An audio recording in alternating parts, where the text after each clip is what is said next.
Hey guys, welcome back to VINCE-VELL Custom. So today I'm sharing with you a Sideshow premium format Gambit statue that a friend of mine had a custom head made and also wanted me to just tweak up a couple areas on the statue. So he had this head sculpted by Eric Sosa a while back. It was sculpted in a wax. I forget what kind of wax it was called.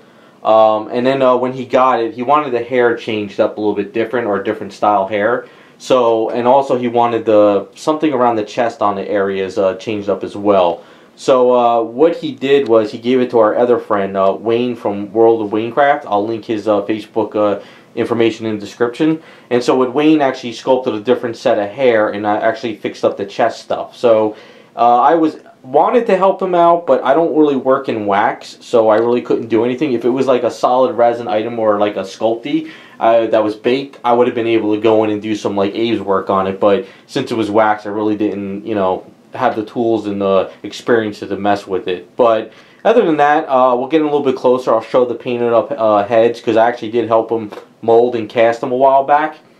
So recently I was just able to actually get the hairstyles onto him and paint them up. He also wanted the item changed up, so what we did is you can see the piping around his body on his neck and his waist, and also his boots. He just wanted it changed up and painted more like the bone designs, like metal boots. So basically it's kind of like a metallic blue, well, it's like a chrome metallic with like a blue highlight shading in it. So that's all I really did. But then the other thing too is, since I painted the faces, we had to change up the fingers too, because the fingers were painted like the original faces, which were a really like factory yellowish porcelain look. So when I painted the faces, I also did the fingers as well.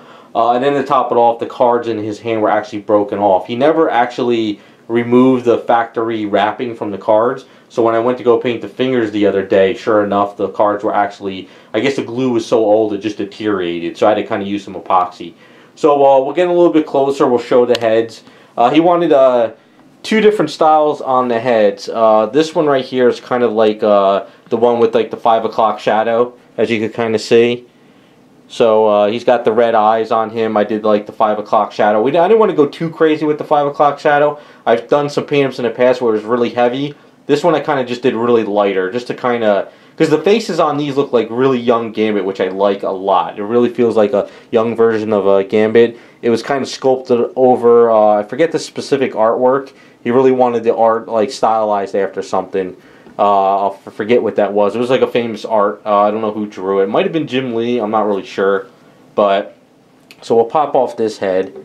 So this is why I always tell people, if you have a statue that you absolutely love, but you don't like a specific part of the statue, or you don't like the head, or you don't like something, you can always either resculpt it yourself, you can tweak it, or you can hire a sculptor that's really good with faces and make a different head. So that's pretty much the Gambit head there. Or like that. So this is one style hair. This is kind of like the non-5 o'clock shadow with that hairstyle.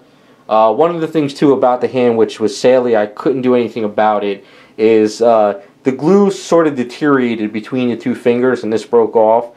And I didn't want to throw regular glue in there because the other glue that I have, the BSI stuff, might deteriorate over time too. So what I did is I used BSI 2-part epoxy, but I put some magenta paint into it. So it looks a little bit like kind of like bleeding there, but it was the only way I could really secure it, because the glue also took a lot of resin out there. So to try to force some A's in there, it just wouldn't have worked. So it's some 2-part epoxy, and it worked out pretty cool.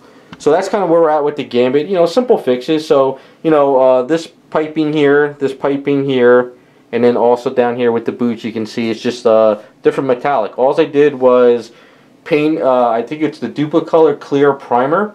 So I masked off the legs here. I Duplicolor Clear Primer the item there. I also did the masking here.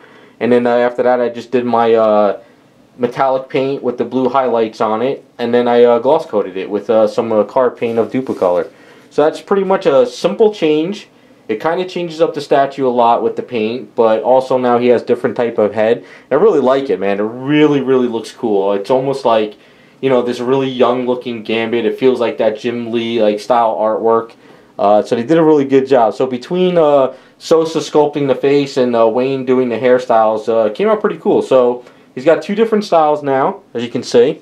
We'll put side to side so you can see the two different styles of the hair, which is pretty cool. He's got a Gambit. So it's an old piece, you know, it's an old Sideshow piece, but, you know, it's brought to life with a different style head and just a little bit of tweaking of paint. So, you know, so if you guys got any old statues out there, or even if you get new statues, don't be afraid to change them up. You know, you can always add some really cool things to your items and make it a one-of-a-kind for your collection.